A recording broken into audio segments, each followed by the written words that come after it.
gosta de animais? E animais um pouquinho exóticos? Talvez um porquinho da Índia, chinchila, entre vários outros. Você faz ideia como criar esses animaizinhos? Confira essa dica que eu tenho para você.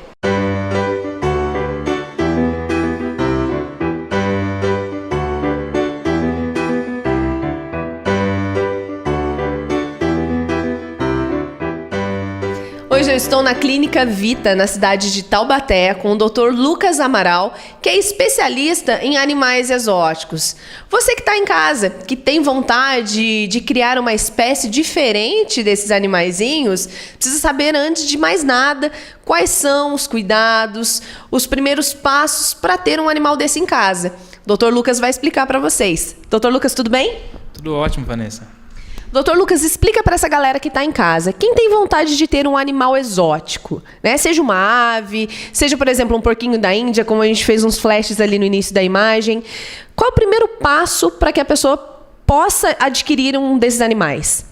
Então, uma coisa que eu preconizo sempre para uma pessoa que quer ter um animal diferente, de cão e gato, por exemplo, é estudar muito bem a espécie. Né? Não simplesmente comprar no impulso, ou na Páscoa, por exemplo, comprar um coelhinho para dar de presente, e sim, tenta procurar alguma literatura na internet, ou assim que adquirir o animal, passe uma consulta de orientação com um veterinário, né, especialista em animais silvestres, que ele vai dar toda a orientação, porque as principais doenças desses animais estão totalmente relacionadas ao erro de manejo. Então é o erro de preparo, né, para ter um animalzinho desses em casa. Então é o que eu sempre preconizo antes de você adquirir um animalzinho exótico.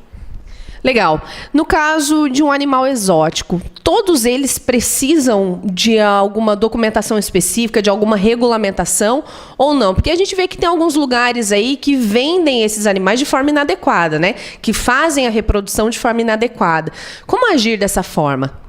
Então, na verdade, a gente tem algumas espécies, sim, que não precisam de uma documentação específica, que são os animais domésticos, né, que é uma lista bastante específica, né, que a gente tem essa opção. E animais fora dessa lista são animais que exigem, sim, uma licença do IBAMA. Né, por exemplo, uma arara, um papagaio, né, uma cobra. Existe a possibilidade de você ter um animal desse legalizado em casa, mas não é em qualquer lugar que você consegue encontrar. Né? Aqui em Taubaté, por exemplo, nós temos a Safari, né, que é uma loja assim, que tem uma gama absurda de animais com notas. Então, é saber muito bem a origem do animal, porque se você compra sem a nota, a gente não sabe de onde veio. Muitas vezes veio lá da floresta, né, foi capturado e para chegar na sua casa vários outros morreram. Então, é legal sempre saber a origem do seu animal que você está querendo ter, né? Doutor Lucas, outra coisa. Eu, por exemplo, já ouvi falar, acredito que muitas pessoas que estão em casa já devem ter ouvido falar, que tem alguns animais que eles necessitam de um companheiro.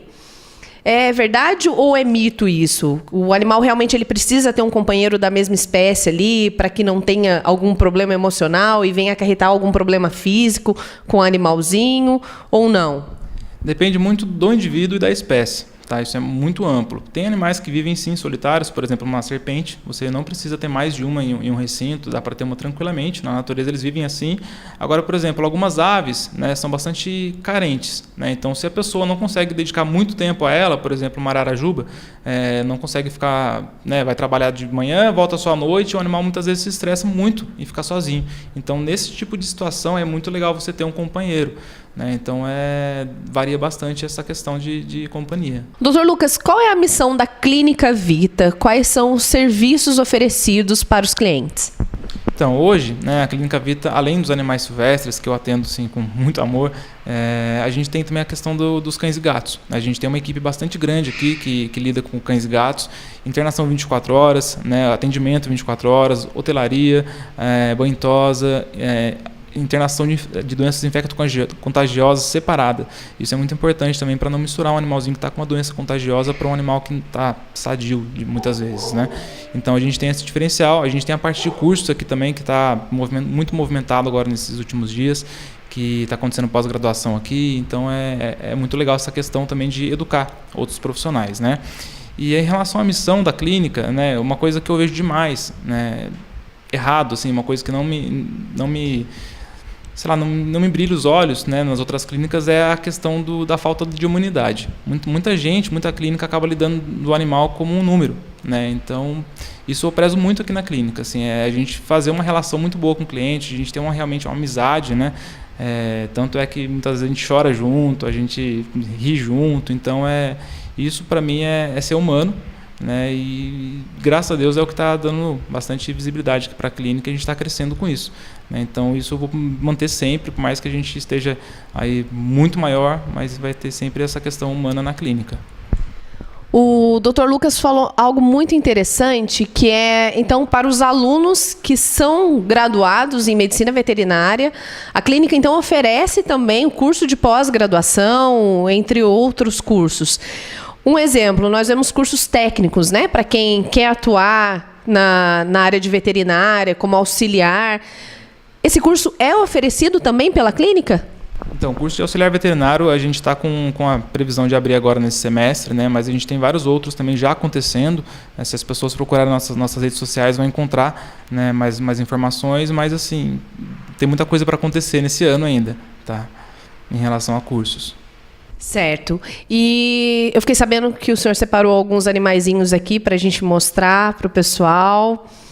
É isso mesmo? Isso, vamos mostrar sim para o pessoal. Vamos acompanhar, então?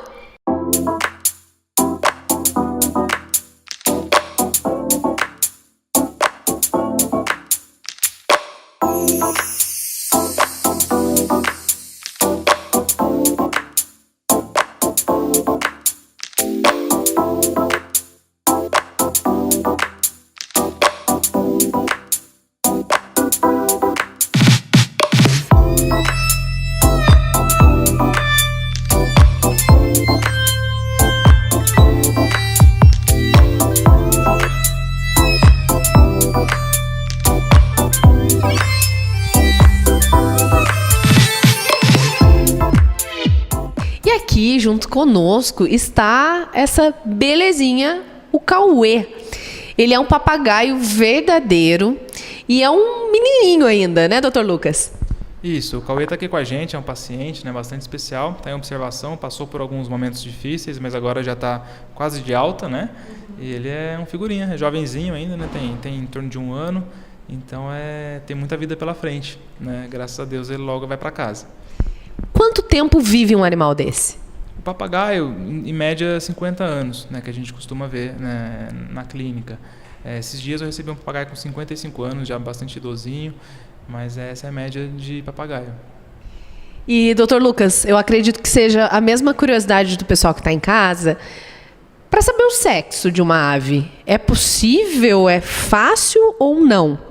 Então, varia bastante da espécie da ave, né? Os pistacídeos, que são essas aves com bico curvo, calopsita, papagaio, arara, né? Todos esses, a maioria deles precisa ser feito um exame de sangue, para a gente poder saber o sexo.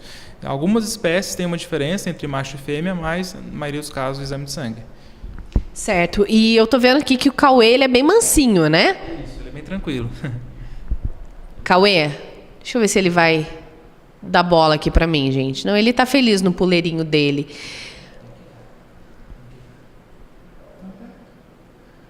Como ele é jovenzinho, eles ainda aprendem a dar o pé, né? Aprendem a vir na mão com mais facilidade. Mas ele é bem tranquilo, então logo ele já vai estar mais fácil de ser pego. É fácil amansar um bichinho desse? Porque eu acredito que quando a pessoa vai adquirir uma ave, esteja um pouco mais assustado, arisco, para amansar. Vocês também fazem esse trabalho? Se um cliente, por exemplo, tem a Safari Pet Store, né, que é aqui em frente à clínica, e a pessoa adquirir um animal como esse, vocês fazem esse trabalho também?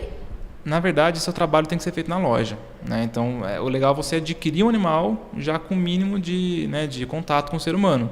A pior coisa que você faz é comprar um papagaio bravo. Porque para você manejar um animal desse em casa vai ser a pior coisa do universo. Então, compra um animal que esteja um pouco mais tranquilo já. A loja tem esse serviço, né? Uma loja de qualidade, como, por exemplo, a Safari Pet Store. Para a gente ter essa facilidade em casa. É muito comum a gente ver pessoa com um papagaio bravo em casa e não coloca a mão. Vive na gaiola, né? Não tem essa interação, que é a melhor parte de ter uma ave em casa, né? E outra curiosidade, Dr. Lucas, a gente vê uns vídeos aí de papagaios arteiros que falam e que brincam. O nível de inteligência desses animais. Eles têm facilidade de aprendizado, no caso dessas brincadeiras, até mesmo para falar algumas palavras específicas, assim, é fácil esses bichos aprenderem? Isso, varia bastante da espécie também novamente, né? Porque assim, quando a gente fala de ave, tem muitas espécies envolvidas, né? Mas os pistacídeos são as aves mais inteligentes, né? Então, que a gente costuma ver, né, com bastante frequência aqui na clínica, que é extremamente inteligente, são as cacatuas. Cacatuas, assim, aprendem coisas absurdas, abrem gaiola, aprendem truque, né? Então eles precisam exercitar, inclusive, essa inteligência. Os papagaios também são muito inteligentes, né? Eles falam bastante coisa, o verdadeiro é o que mais fala. Tem o papagaio do Congo também, que é um dos mais inteligentes do mundo. Então é muito interessante, parece que está lidando com uma criança muitas vezes. Qual que é a origem desse papagaio verdadeiro? Então, o papagaio verdadeiro é brasileiro mesmo, né? A gente encontra aqui no Brasil e também em algumas regiões aqui da América do Sul. E assim, é um animal silvestre que a gente chama, que é um animal que tem aqui em vida livre, né, no Brasil. Quando a gente trata de papagaio do Congo, por exemplo, é um papagaio que vem da África, então é chamado animal exótico, né? Então é um pouco diferente assim, a nomenclatura, né, e o manejo com esses animais. Gente, olha só essa fofurinha aqui comigo. Esse coelhinho aqui é da raça Lion. Ele é assim, pititiquinho, porque ele é um bebê ainda. Tem quanto tempo, doutor? Ele está com 2 meses. 2 meses, é muito bebezinho. Um coelhinho desse aqui, quanto tempo vive? O coelho em torno de 6 a 8 anos, que a gente costuma ver. E, doutor Lucas, nós sabemos que gatos, cachorros, eles precisam de vacina, de um tratamento com vermífugo. No caso de um coelhinho, tem essa necessidade também ou não? Na verdade, não. Na verdade, até existem algumas vacinas para coelhos, mas é mais voltado para coelho, assim, para consumo, né? Para criação mesmo intensiva. Para coelho pet, não há vacina, né? Uma coisa muito comum que o pessoal acaba falando, eu queria vacinar meu coelho para sarna. Na verdade, sarna é um problema bastante comum que o coelho tem, mas assim, a gente trata com uma medicação e o pessoal costuma chamar de vacina. Mas, na verdade, vacina mesmo preventivo não existe, tá? E aí na sua mão é um mercol, é isso? Isso aqui é um mercol, né? Também ele é jovenzinho, não é um adulto ainda. O mercol é um pet muito bacana, que é aquele ratinho que fica bem grande, né? Esse daqui em especial é um hairless, que ele não tem pelo. Então é igual aquele gatinho, o Sphinx, né? Que não tem pelo, ele também é todo peladinho. Então é um animalzinho que a gente não costuma ver com frequência, né, nas lojas aí. E é bem curioso também, né? Porque a gente está aqui com o microfone e ele está todo olhando. Falando em inteligência, esses animais são os mais inteligentes, assim, que a gente vê coisas absurdas em cativeiro, né? Então eles aprendem com muita facilidade, fazem truques, fazem atividades assim que impressionam, entendeu? Alimentação de um animalzinho como esse. O mercol geralmente a gente alimenta com ração, né? E algumas suplementações com frutas, né, folhas, mas a base da dieta deles é a ração mesmo própria para esse tipo de animal. Estimativa de vida? O mercol é em torno de 2 anos e meio, mais ou menos, que a gente costuma ver. Menos tempo. Mas é um bichinho aparentemente dócil também, né? É muito fofo, na verdade. Assim, o mercol vira um pet incrível, né? Fica no ombro. Eu conheço, tem clientes meus que eles chamam, o animalzinho tá solto pela casa, vem e sobe no ombro dele, sozinho, entendeu? Então eles viram realmente muito companheiros. É um tipo de animal que pode ficar solto dentro de casa, a criação dele é só em gaiolas. Porque, por exemplo, a gente tem um hamster. O hamster, ele pode brincar naquela rodinha, não gera nenhum problema. Diferente de, por exemplo, um porquinho da Índia, que a estrutura corporal dele é diferente, pode ser prejudicial, acho que para a coluna, né, do animal. Esse mercol, ele também tem essa brincadeira na rodinha ou é só numa gaiola, sem nenhum brinquedinho para ele? Não, o legal é ter brinquedo de fato, né? Porque como eles são muito inteligentes, é legal eles ter distrações, ter, né, coisas para fazer na gaiola. Então você pode colocar redinha, cordinha, escada que eles vão escalar, a rodinha também, né? Então é legal você dar várias opções para ele na gaiola, tá? E solto dentro de casa, assim, eu não recomendo por conta de riscos, né? De você abrir uma porta, ele tá atrás, acabar pisando sem querer. Então soltar um animalzinho mesmo só quando tiver sob supervisão. E o Lion aqui, também criação com ração, verduras, frutas. E no caso, seria um cercado específico, uma gaiola? Então, coelho, na verdade, sim, são os animais que a gente mais vê nas lojas aí, pessoas acabando comprando por impulso, e é o que tem a dieta um pouco mais delicada, né? Não é simplesmente a ração. Então eles precisam de feno, muito feno, bastante folha, né, um pouco de ração, algumas suplementações também. Então é um animalzinho que vale a pena você estudar, né, bastante antes de adquirir e não confiar em vendedor, porque é muito comum o próprio vendedor não estar preparado, né, para te orientar e para passar a alimentação adequada. Então sempre procure alguma loja, né, de confiança e também, se possível, um veterinário especialista. Vocês que têm criança em casa, não é simplesmente adquirir um animalzinho porque achou bonito. Como nós falamos em outro momento, a Páscoa está chegando, tem muito pai e mãe que quer presentear a criança com um coelhinho porque é bonitinho, porque é dócil. E com o passar do tempo acaba desfazendo do bichinho, às vezes abandona ou acaba tendo maus tratos, né, Dr. Lucas? Exatamente isso, mas o abandono é a coisa que a gente mais vê, né? Soltar coelho na rua, achar que soltar no horto é a melhor coisa para ele, e na verdade não. É um animal que muitas vezes não vai ter o que comer, né? Pode se intoxicar, pode ser predado. Então, se você vai adquira com consciência e não no impulso.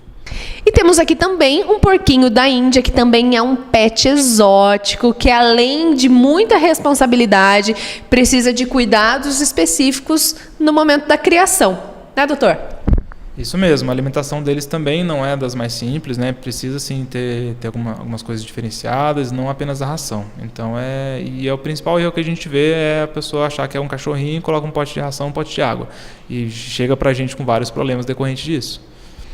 Então você que gosta de animais, quer ter um bichinho diferente, além do cão, do gato, exatamente um animalzinho exótico. Vocês podem vir aqui na Vita Clínica, tirar todas as dúvidas com o Dr. Lucas. Ele é especialista na área, vai poder sanar todas as dúvidas de vocês. E como nós falamos, a clínica é completa. Além disso, recebeu 2 prêmios. Fala um pouquinho desse prêmio pra gente, doutor. Então, a gente recebeu um prêmio de 2018 agora como melhor clínica de Taubaté, né? A gente ficou bastante feliz porque foi o nosso primeiro ano de clínica, então já receber um prêmio desse de reconhecimento é algo muito gratificante para a gente. E tem também um outro prêmio, né, que o senhor recebeu como melhor empreendedor local, seria isso? Exatamente, junto do prêmio da clínica, né, eu acabei recebendo também um de empreendedor de destaque, né, do ano, por conta até do desenvolvimento da clínica, do crescimento tão acelerado, né? Então as coisas estão acontecendo muito bem, graças a Deus. Então fica aí mais uma prova da competência e da qualidade. Dr. Lucas, muito obrigada por nos receber aqui hoje. O senhor quer aproveitar e deixar algum recado para o pessoal que está em casa? Primeiramente, também gostaria de agradecer o convite, né, dessa entrevista bastante legal, essa matéria. Eu gosto muito de falar desses animais diferentes. E eu gostaria de falar, né, para o pessoal que está em casa, aqui da região do Vale do Paraíba, que pode contar sempre com a gente, né? Nossa clínica, a gente está preparado para atender cães e gatos, animais silvestres, um peixe, uma aranha. Então, o que vocês precisarem pode estar sempre contando com a gente. A gente é 24 horas, né? Então, às vezes, uma emergência, vocês precisam de um socorro e pode correr aqui, que a gente vai ser um prazer atender vocês.